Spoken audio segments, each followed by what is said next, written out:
Guys, there are spoilers for this film in this review. So if you don't want to get lost in the back rooms, watch the film, then come back. You have been warned. Hey guys, welcome back to another week of Ticket Tuesday. I'm your host, Renate. So yeah, this is going to be a great time. Hey guys, and welcome back to another episode of Ticket Tuesday. I'm your host, Renate, and this week we watched Backrooms, the new sci-fi horror film directed by Kane Parsons, based on the web series made by Kane Parsons, starring Chiwetel, Ejiofor, and Renate,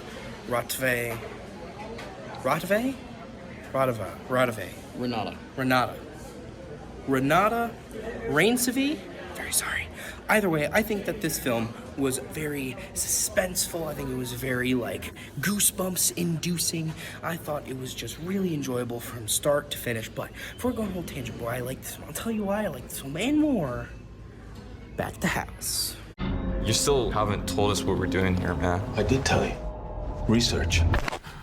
What the fuck? All these places and buildings, rooms, misremembering themselves. It's a real mess. But also beautiful. In a way. No? Clark, where are we?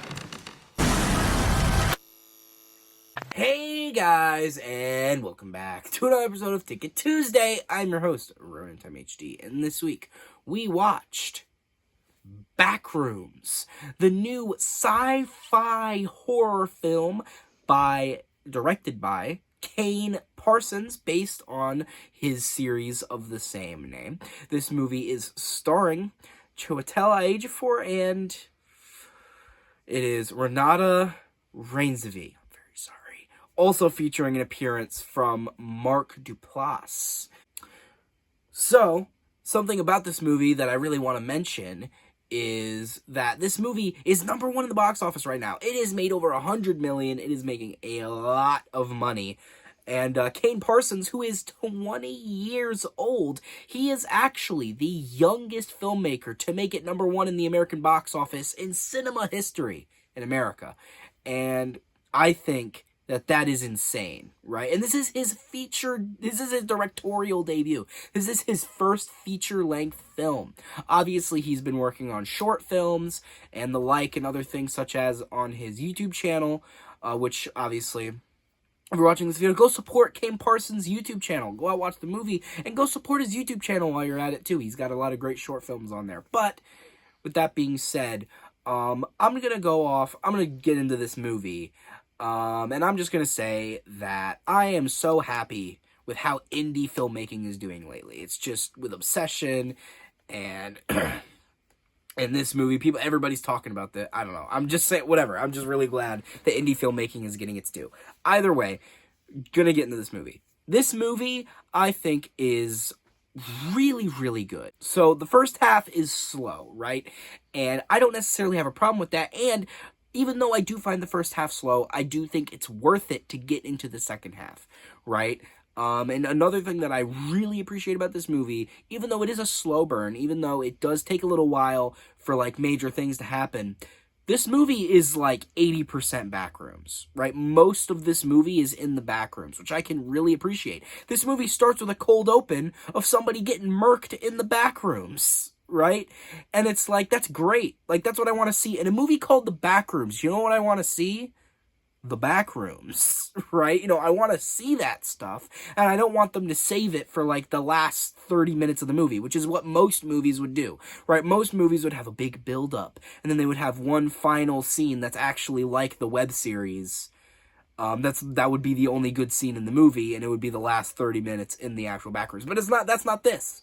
This movie is mostly a majority backrooms, which I really like, because the backrooms is a really cool concept. I really like the idea of the backrooms, of this, well, at least in Kane Parsons' version of the backrooms. Of course, the backrooms, there are several different interpretations of the backrooms and what it is, or what it might entail, or what it might represent. But in Kane Parsons, it kind of is not really an allegory, but it's kind of like memory. That's kind of what it's like. It's like a game of telephone to the ultimate extreme, if you catch me. So essentially, like, they describe it in the movie, it's like describing a dog to someone who doesn't know what a dog is and then telling them to draw it, right? Like, they'll get some features right, but they won't get it exactly, right? And it's kind of like that uncanny valley vibe, you know? And that's kind of what the Backrooms is. They use that to describe the Backrooms in this movie, and how they also say it remembers things, but the more it remembers in the real world, the less it does. Essentially saying that everything in the Backrooms is something that exists, it's just not quite right. You know, there's something wrong about it. And there's something, like, off-putting. And obviously, like, all the creatures down there, like, may have been, like, are replicants of real people, right? And I do like how most of the monsters, you don't really get a good look at them, right? There's one of my favorite segments of the movie, which is in the middle point, which is like a found footage part of the movie, and the characters are getting murked left and right. Well, not left and right, but one of them gets killed by a monster, and we don't even get a good look at the monster, right? We just get a look at like a little tentacle like going through a door, and that's basically it, right? And I like that, right? I like that they kind of leave the horror up to the imagination, and I can appreciate that, because sometimes the human mind can come up with something scarier than any filmmaker could. You know what I mean? We're good at scaring ourselves, right? Humans are very good at scaring themselves with paranoia and stuff like that. Either way, I also really liked Chiwetel Ejiofor's performance. I thought he played, like, I don't know how to feel about his character, because I liked him at first, because, like, his life was shitty, and he was, you know, really down on his luck, but he also seemed to be not the best husband, you know, he didn't seem to be the best guy, but he was just kind of trying to get by. But by the end of the movie, he just fucking loses his mind, right? He just goes completely insane. You know what I mean? He's just, like, basically a cultist for the Backrooms, essentially, because he's, like, saying, I like it here. You know? It feels like I belong here, right? And obviously, he doesn't belong there. He's not supposed to be there. Like, literally the whole thing about the Backrooms is you no-clip out of reality and you get into the Backrooms. Like, it's kind of like a limbo state. You're not technically supposed to be there.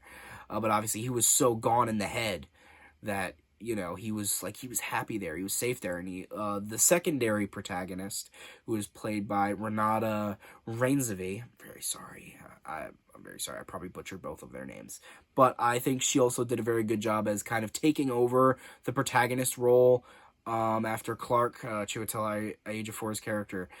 She kind of took over his role as the main character, and she kind of had like a final girl aspect to her, in the fact that, well, Clark didn't make it. He was kind of a little too gone in the head. He was kind of trying to, like, talk to one of the, like, he was trying to talk to what was the Backrooms interpretation of him, like it could understand what he was saying, but it probably didn't really understand what he was saying. Those creatures, I don't really think, have thoughts in a conventional sense. I think they're just kind of, they have instincts, I feel like. I feel like the creatures don't really think like humans do. I think they're just primeval creatures, and I really appreciate that. And, well, obviously, for his insanity, he is punished by being eaten. He is fucking he's chomped by this giant, lanky, like, disturbing version of him in a pirate outfit. Since he's, like, he did the commercials in a pirate outfit, so the Backrooms misinterpreted it and thought that he was that pirate, right? He even had, in the commercial, he has, like, a fake, like, the fakest peg leg ever. Like, they don't even try to, like, it's so low budget. He just has, like, a peg leg on his knee, and his leg is fully visible, and he has a crutch. It looks terrible, right? But it's supposed to. But in the Backrooms, he just has a peg leg, right? It's not like a fake peg leg like in real life. They misinterpreted it, they misremembered it, and it's an actual peg leg, which I can appreciate. I like those little details. The devil's in the details, man. I don't know what I'm saying. Either way, I also liked, honestly, I just liked the set itself. I've heard that this movie, they used 30,000 square feet of like Backrooms for the set. They made like an actual Backrooms maze, which I think is awesome. Like apparently the cast and crew would get lost inside the Backrooms sometimes trying to get to from scene to scene, which I think is pretty great. Right? I just think that's awesome. I love the idea of like going on set, going to work, and you're like, wait, where the fuck were we shooting again? It's like I don't even know where the fuck I am right now. I think that's fun. And honestly, I just think like, man, I don't know. I just think the movie felt very passionate, right? And I think that Kane Parsons did a really good job at like just making the film feel grimy, if that makes sense. It made it feel like uncomfortable. It made you feel like obviously like it didn't belong. Like I feel like when you were in the back rooms, there was like a certain vibe to it that just made you feel uneasy, made you feel uncomfortable, you know? I'm not going to say this is the scariest movie in the world or anything, but I will say that this film certainly did get under my skin a couple times. There were certain scenes or like chase scenes with monsters or other things such as just exploring the backrooms itself, I think was very well done, and it really did get to me sometimes. There were some scenes where I'm like, man, this is really getting to me. This is a stressful scene. You know what I mean? And I think that it was done to perfection. And something I really liked about this movie was the atmosphere it's like, it was just insane.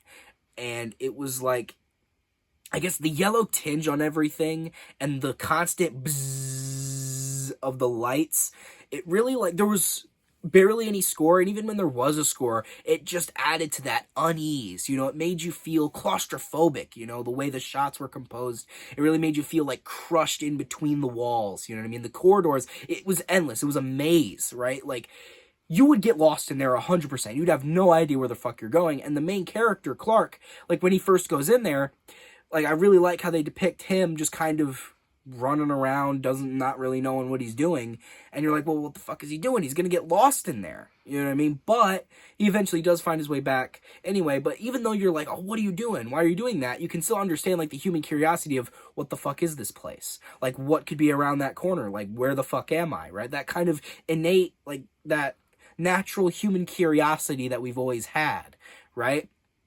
And they kind of punish our curiosity. They punish that. And another thing that I really liked about the atmosphere, I go back to that, is how this movie really translated the atmosphere from the web series into the movie. It's like they took the animations and just were like, well, let's put it into live action. I think especially like the found footage segments were like they were ripped straight out of the web series, which, I mean, is great because the web series is great anyway.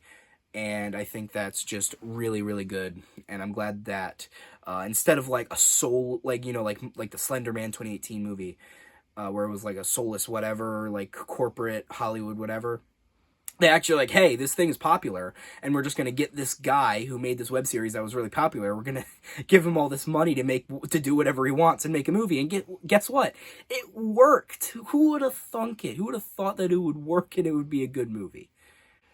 And I think maybe on my final thoughts here, I guess maybe just like a little tidbit that I wanted to talk about was, I guess this is just like a little Easter egg that I really liked, was the fact that Clark, the main character, he works at a furniture store. And in the basement is where he finds the backrooms. There's like an entrance, a portal to the backrooms in that furniture store. And the original like image from the 4chan thread that started all of it, the one that got the random anonymous 4chan user who nobody knows who he is, he's the one who came up with it, the one who made the thread. The image attached was of a furniture store getting renovated, and it had like no furniture, no nothing. So the guy renovating it took a picture of it because he thought it looked freaky, and here we are. I do like how they had a little reference to the original image being in a furniture store and them finding the backrooms portal on like in the basement of a furniture store. I think that's a nice little reference. But I think I'm just going on a rant, going on a tangent here. I think I haven't said too much. Obviously, I've said a little bit, but I don't want to say all the things that I liked about this movie because I think you should go watch it. I think it's a great movie. If you're a fan of the Backrooms, if you're a fan of the Backrooms as a concept, if you're a fan of Kane Parsons' Backrooms series, I mean, if you haven't already seen it, you absolutely should. I think it's just a damn good film. Or if you're just a fan of horror, I think this is a great film that you should absolutely go and see. But with that being said, you may ask, what would I rate this film? You know, this might be recency bias, but I don't think it is. I don't think it is. I'm being honest here. This, to me, is an 8 out of 10. And, yeah, I think it's time to say. Thank you so much, peace. So, guys, I hope you like this video. Share with friends, subscribe, turn those notifications on. Comment down below on how much you liked it. But you guys know how it goes. I didn't really mean to say that. What I really meant to say was if you guys hated this video, unsubscribe, dislike, and tell me how much you hate me in the comments. And I've been RT, off to find a way out. But that's like the thing, like sometimes the way out isn't the way out you want. You know, because like in the first episode, when like the kid who got trapped in the Backrooms, when he was about to find the way out, even though he gets killed before he's able to get out, it doesn't matter because the way out was like a 100 feet drop, and probably even bigger than that. It was a massive drop from the sky, so he would have died anyway. So it's, would you rather fall to your death or get eaten by a weird amalgamation monster? I'd probably take the fall to death, but I don't want to get eaten by an amalgamation monster. But maybe you do. Maybe that is the way you want to go out. Who knows? I don't know. It's up to you. You know, I was watching this movie, right? And there was a bunch of people in the theater. And whenever something that I assume was in the web series, like, happened, I could hear, like, the group of people behind me going, "Oh, he's gonna die right there. There's something crazy about to happen. I know what that is." Right? And I just thought that was funny that they were, like, soy-facing at what I assume were references to the web series. And I can appreciate that. I think that's fun. I'm glad that they had a good experience. So the crowd really liked the movie, and they were respectful about it. They watched the movie in silence for the most part, except for those moments. But I can appreciate it since they didn't do it the whole movie, so thank you for having proper theater etiquette, which most people seem to forget these days.